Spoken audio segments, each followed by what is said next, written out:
Bonjour bien-aimés, bonjour, je suis le pasteur Benjamin Aoka, comme vous vous êtes habitués déjà à nous suivre, je suis conseiller conjugal et je suis aussi promoteur de l'école de mariage, je suis aussi écrivain.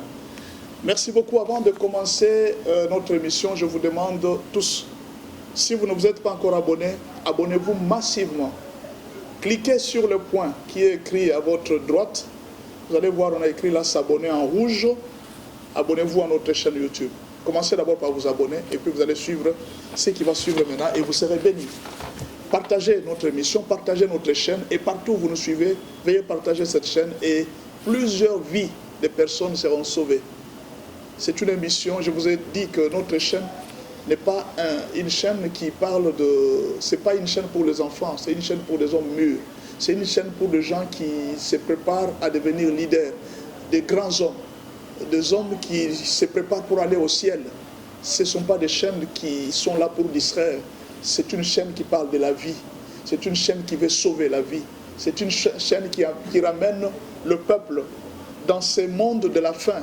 La chaîne ramène le peuple vers Dieu. C'est ça l'objectif de notre chaîne.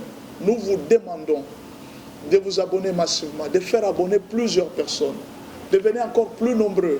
Aider plusieurs vies à être sauvées. Cette chaîne va changer la vie de plusieurs personnes.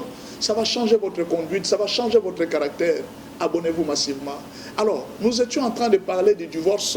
Je vous ai recommandé cet ouvrage. Peut-être qu'on ne sera pas terminé parce que nous allons parler d'une partie et le reste, peut-être la fois prochaine. Vous pourriez vous lire vous-même dans cet ouvrage les enseignements et les prières pour sauver et combattre les divorces. Les enseignements et les prières pour sauver et combattre les divorces, c'est un ouvrage qui va beaucoup vous aider. Nous allons commencer par parler de plusieurs choses. D'abord, nous avons commencé par parler des chemins raccourcis vers les divorces. Nous avons parlé des escaliers des divorces. Nous avons parlé de choses qui passent dans le cœur de la femme. Quand son mari l'a trompée, la femme s'est retrouvée qu'elle a été trompée par son mari. Mais aujourd'hui, ne vous en faites pas, nous allons parler d'un détail très important que plusieurs femmes ignorent. Des hommes qui ne sont pas destinés au mariage. C'est bien de vous marier. Aujourd'hui, vous êtes en train de regretter, j'ai divorcé, je ne comprends pas l'esprit de divorce. Non. Avec qui vous vous êtes marié? Tous les hommes ne sont pas destinés au mariage. Tous les hommes ne sont pas destinés au mariage. Ce n'est pas moi qui l'ai dit. C'est Jésus lui-même qui l'a dit. Tout le monde ne comprend pas. Ça, c'est ce que Jésus a dit. On peut lire ça ensemble, peut-être que vous allez comprendre. Jésus-Christ parlait aux disciples de ne pas divorcer. C'est Jésus qui a parlé. Il ne faut pas divorcer. Alors, les disciples ont été surpris. Tu nous dis de ne pas divorcer. Jésus leur a dit que le divorce n'a jamais été dans le plan de Dieu, mais que c'est l'homme qui l'a inventé à cause de son cœur endurci. Ça, c'est Jésus.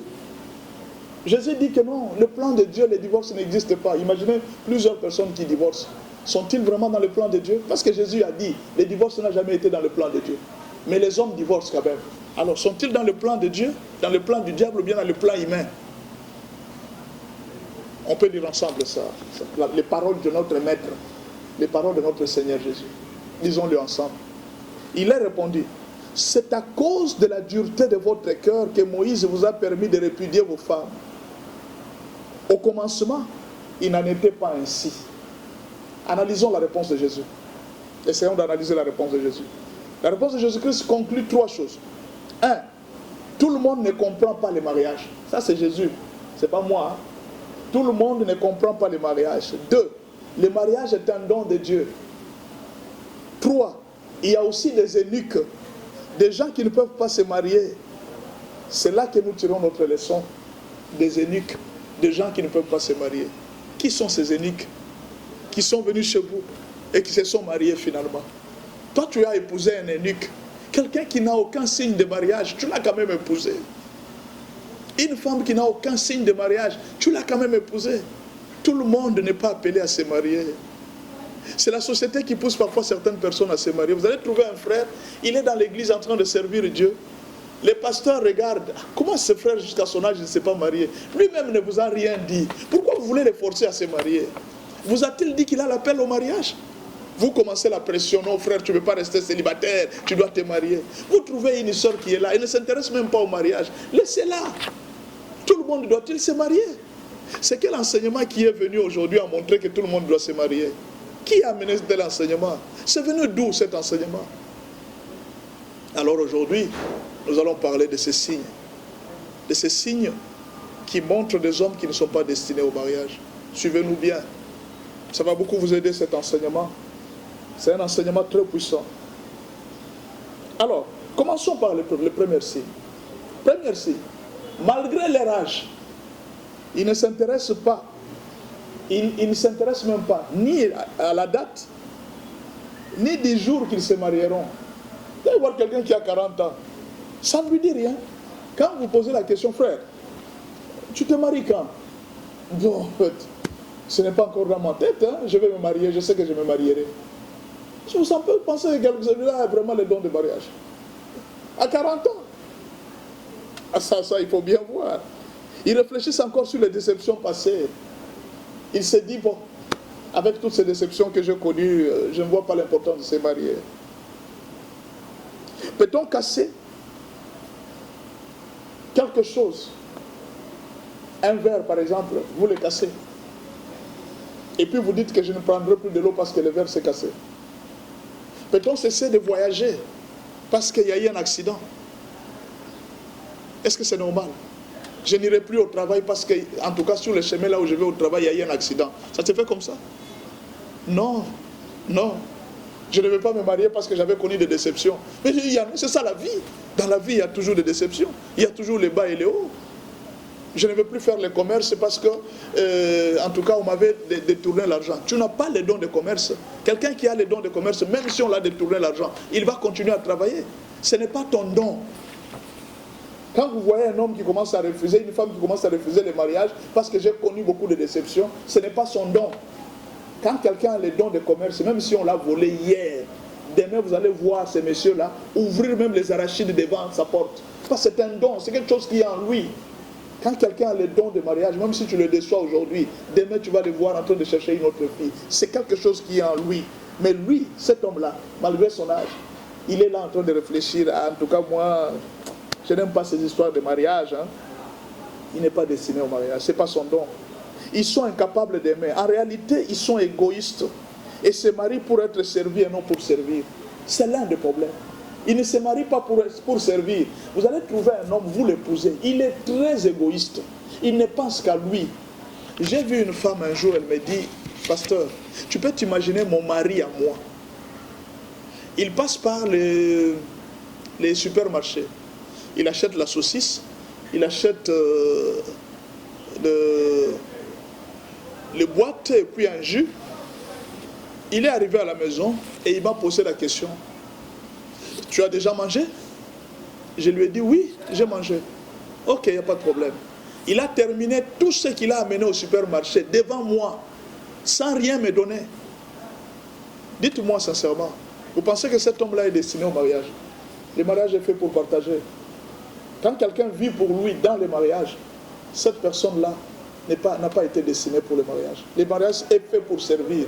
Le mariage, c'est un sacrifice pour la vie des autres. Comment un homme que tu as épousé, une femme que tu as épousée, ne peut pas se sacrifier pour toi? C'est qu'elle n'a pas eu le don de mariage, mais on l'a forcé à se marier. Voilà pourquoi plusieurs personnes sont en train de souffrir. Peut-on abandonner les affaires parce qu'on a été escroqué?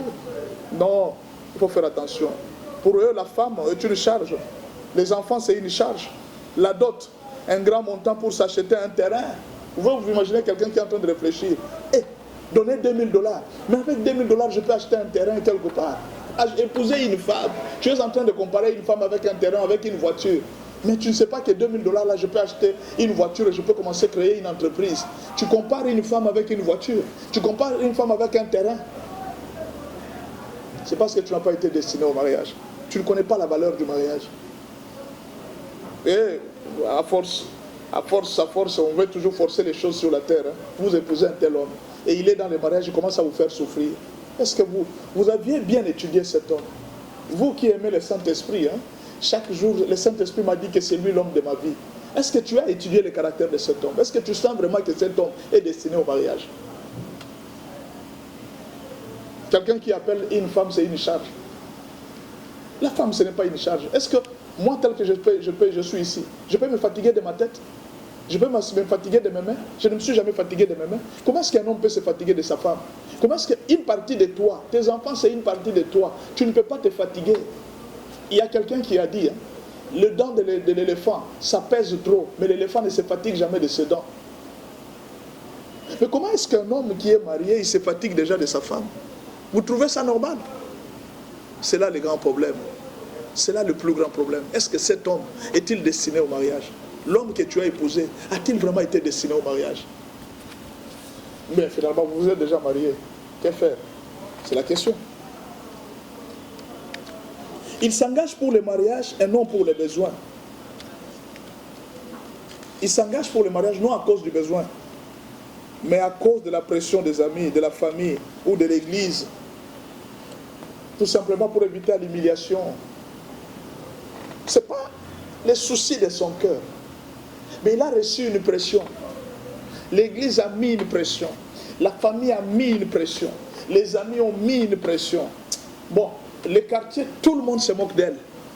Bon, je peux me marier parce que tout le monde en parle, parce que tout le monde me dérange. Je vais finalement me marier. Qu'il entre dans le mariage, vous allez maintenant le découvrir, parce que ce n'était pas ça, ce n'était pas quelque chose qui est dans son cœur.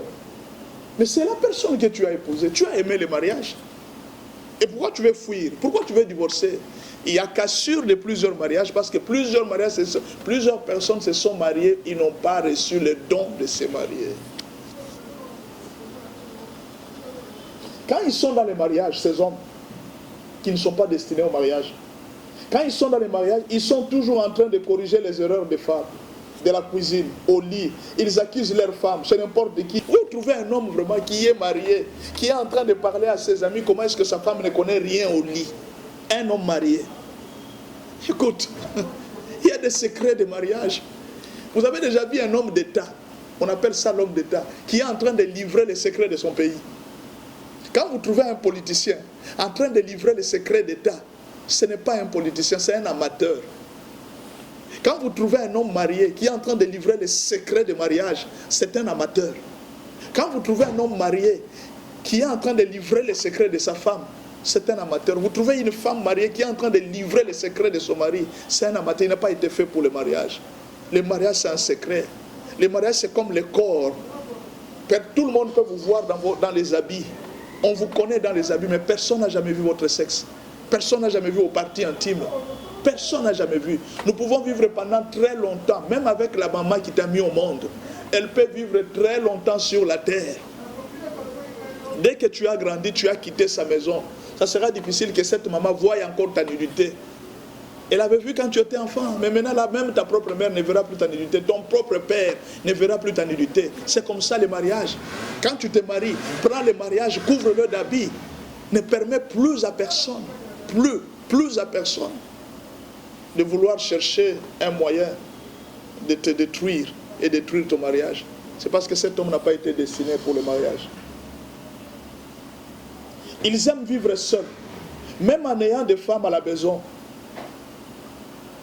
C'est pourquoi ils aiment beaucoup l'infidélité. Il a déjà une femme. Dites-moi un peu. Vous allez le voir, quelqu'un qui a une femme, mais il aime la compagnie des autres personnes. Tu as ta femme. Il se gêne de marcher avec sa femme. Hein? Quand il est en route et que la femme le tient au bras comme ça, ils sont en train de marcher. Quand il voit son ami, il enlève directement la main. Il se gêne. Pour lui, même si la femme est belle, pour lui c'est comme une faiblesse d'épouser une femme. Il sent comme si c'est une faiblesse. C'est comme si on est en train de l'humilier. C'est une personne qui n'est pas destinée au mariage. Et c'est le genre de personne que tu as épousée. Voilà pourquoi tu souffres. Est-ce que tout le monde est destiné au mariage? Est-ce que tout le monde est destiné à se marier? Non, s'il vous plaît. S'il vous plaît, tout le monde n'est pas destiné à se marier. Tout le monde n'est pas destiné au mariage. Faites attention. Il y a une autre caractéristique de ces hommes. Ils ont des paroles et des actes très blessants. Mais ils ne se rendent pas compte qu'ils sont en train de blesser. Tu vis avec une personne, il sort des paroles très blessantes. C'est pourquoi? C'est parce que ce n'est pas sa destinée. Il n'a pas été destiné pour le mariage. Il te blesse, mais il ne se rend pas compte qu'il t'a blessé. Il t'humilie, mais il ne se rend pas compte qu'il est en train de t'humilier. ce sont des personnes très problématiques. Ce sont des personnes qui font très mal. Plusieurs personnes souffrent aujourd'hui du mariage, ils ont divorcé du mariage. Elles n'avaient pas l'intention de divorcer cette femme. Mais tout simplement parce qu'elle a rencontré un monsieur qui n'était pas destiné au mariage. C'est avec cet homme qu'elle est en train de vivre. Elle a dégoûté des hommes. Tu es dégoûté même de tous les hommes. Tu penses que tous les hommes sont comme lui. Non, il y a des hommes qui sont destinés au mariage. Il y a des hommes qui ont reçu les dons de Dieu pour le mariage. Ce sont des bons maris. Lui là, il n'a pas reçu les dons de mariage. Je sais que la question que tu es en train de me poser, pasteur, mais qu'est-ce que je vais faire? Qu'est-ce que je vais faire? C'est un tel homme que j'ai à la maison. C'est pourquoi je te dis, abonne-toi, continue à suivre. Mais avant qu'on termine cette partie de l'émission, je vais te donner la réponse. Je te donnerai la réponse. Une dernière chose. Ils ont 3 solutions pour résoudre les conflits. 3. Ils n'en ont pas. Les 3 solutions sont là. Pour eux. Parce qu'ils ne sont pas destinés au mariage. 1. Frapper. 2. Injurier. Et 3. Chasser. Ce sont les 3 solutions des hommes qui ne sont pas destinés au mariage. Frapper. Si tu ne changes pas, il t'injurie. Si tu ne changes pas, il te chasse. Il n'a pas d'autre solution. Il n'a pas la patience. Il ne connaît pas qu'on peut négocier. Il ne connaît pas qu'on peut conseiller. Non, il n'a pas besoin de te conseiller. Pourquoi? Il n'a pas besoin de ça. Lui a besoin d'ailleurs d'exposer tes fautes chez tout le monde. Parler à tout le monde que tu es une mauvaise... J'ai trouvé des hommes, hein. Il est marié, mais il est en train de parler de sa femme comme si c'était sa bonne. Il parle de sa femme comme si c'était sa bonne. Il parle de sa femme comme si c'était son ennemi. Il expose les faiblesses de sa femme. Elle ne sait même pas préparer. C'est une femme que j'ai ramassée comme ça. Vous voyez les femmes d'aujourd'hui. C'est la personne avec qui tu parles. C'est la seule personne devant qui tu te déshabilles. Il faut apprendre à respecter. Alors, la question que une dame est en train de nous poser, peut-être une maman est en train de se poser. Qu'est-ce qu'il faut faire?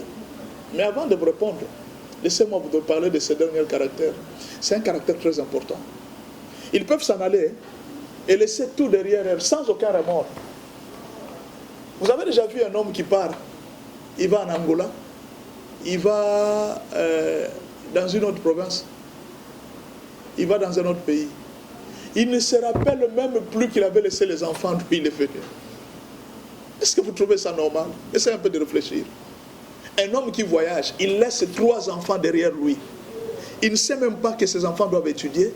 Il ne sait même pas qu'il a laissé la femme. Et puis, il ne dit même pas à la femme, non, je te laisse, tu peux te remarier. Non, il ne dit rien. Il part. Comme vous m'avez assez dérangé. Un jour, je quitterai cette maison, vous allez me chercher. Un jour, je quitterai cette maison. C'est ça sa responsabilité. Et il quitte, il s'en va. Oh, je te dis qu'il est parti. Vous essayez de voir, il dit, mais qu'est-ce qui s'est passé? Pour quel problème? Oh non, sa femme lui avait dit que tu dois être responsable. Ah, comme elle m'a traité, moi, d'irresponsable, alors dans ce cas-là, qu'elle reste elle-même responsable de ses enfants. Et elle va souffrir, elle va voir ce que veut dire la responsabilité. Il s'en va, il prend le train, il voyage, il va dans un autre pays, il va dans une autre province, il va se débrouiller, recommencer tout à zéro, laissant derrière lui la femme et les enfants. Et une chose qui est très grave, il n'a aucun souci. Dans son cœur, là, ça ne lui dit rien. Vous pensez qu'un tel homme a été destiné au mariage? Vous l'avez forcé à se marier. Quelle est la solution? Bon, c'est terrible. Il n'y a que Dieu qui peut changer une pierre un cœur de pierre en chair. Il faut demander la transformation. Rien n'est impossible à Jésus. La première chose, demande à Dieu de transformer ton mari, de changer son cœur. La deuxième chose, ça c'est avant le mariage. Tout le monde n'est pas né chauffeur, mais on peut devenir chauffeur. Tout le monde n'est pas né pilote, mais on peut devenir pilote. Ce n'est pas parce que vous avez des signes d'une personne qui n'a pas de signes de mariage. Quand vous sentez que vous n'avez pas vraiment besoin du mariage, avant de vous marier, passez par la formation.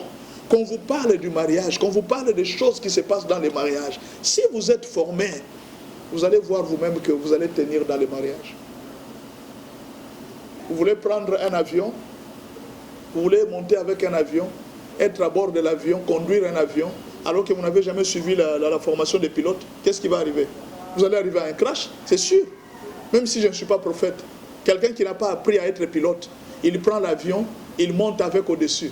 Même si je ne suis pas un pilote, même si je ne suis pas prophète, je dis tout de suite que ce monsieur-là va finir par l'accident.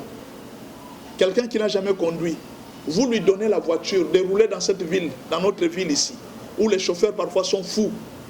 Je vous dis la vérité, même si je ne suis pas prophète, ce monsieur-là, avant qu'il arrive le soir, il va faire l'accident en route. C'est la même chose avec les mariages. Quand vous prenez un homme qui n'a pas été destiné au mariage, vous avez vu tous les signes, et vous le faites entrer dans les mariages sans formation, ce monsieur-là va finir par le divorce. C'est pourquoi nous sommes en train de conseiller aux églises, aux uns et aux autres. Quand vous aimez que votre frère se marie, préparez la formation au mariage. Montrez aux gens comment conduire le mariage. Montrez aux gens l'objectif du mariage, ce qui peut arriver au mariage. Que les gens ne soient ne fût-ce que formés. Si vous laissez ces gens entrer dans les mariages comme ça, nous allons perdre demain plusieurs mariages. Il y a plusieurs pasteurs qui ont encore l'esprit de l'apôtre Paul. Ce sont vraiment des célibataires. Ils n'avaient même pas le souci de se marier. Bon, ils se sont mariés parce que l'Église a mis une pression. Au lieu de rester comme l'apôtre Paul, non, ils se sont mariés. Et puis, ce sont des mauvais conseillers. Il va dire aux brebis, il dit, moi, mes enfants, je ne sais pas, si la vie pouvait commencer 2 fois, je n'allais jamais me marier. Voilà un pasteur qui dit ça, un serviteur de Dieu, lui qui devrait être un modèle. Avez-vous reçu les dons de vous marier? Si vous n'en avez pas, suivez la formation. Suivez nos émissions. Vous serez bénis. Au fur et à mesure que nous avançons, nous sommes en train de vous donner des enseignements. Vous voyez, plusieurs personnes qui nous ont suivis hier, ils n'ont plus la même pensée qu'ils avaient. Ils ont beaucoup changé. Continuez à nous suivre. Abonnez-vous massivement. Si vous nous avez suivis au milieu, cliquez là à votre droite sur votre téléphone. Là on écrit s'abonner. Abonnez-vous. Et chaque fois qu'une vidéo va sortir, vous aurez des notifications. On vous dira qu'il y a une nouvelle vidéo qui vient de sortir. Et le Seigneur notre Dieu vous bénira. Il se souviendra de vous. C'est fini pour aujourd'hui. C'est fini pour cette partie des divorces. Mais comme on a parlé des enseignements et des prières, nous ne pouvons pas vous laisser sans vous donner une prière. C'est pourquoi la fois prochaine, la dernière émission sur les divorces et l'enseignement, les autres parties qui restent, parce qu'il y a plus de 10 chapitres, les autres parties qui restent, vous allez vous-même vous procurer cet ouvrage et ça va beaucoup vous aider. Soyez bénis au nom du Seigneur Jésus-Christ de Nazareth. Prenez le numéro. Moi, c'est le pasteur Benjamin Aoka. Je suis conseiller conjugal et je suis pasteur. Prenez mon numéro. Plus 243 81 86 81 652. Je reprends.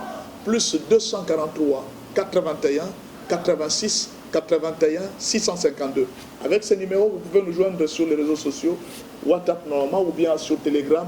Vous allez nous trouver là et nous sommes là à votre service. Posez toutes sortes de questions et vous aurez la réponse. Que le Seigneur notre Dieu vous bénisse et que Dieu bénisse tous ceux qui tiennent nos caméras derrière nous.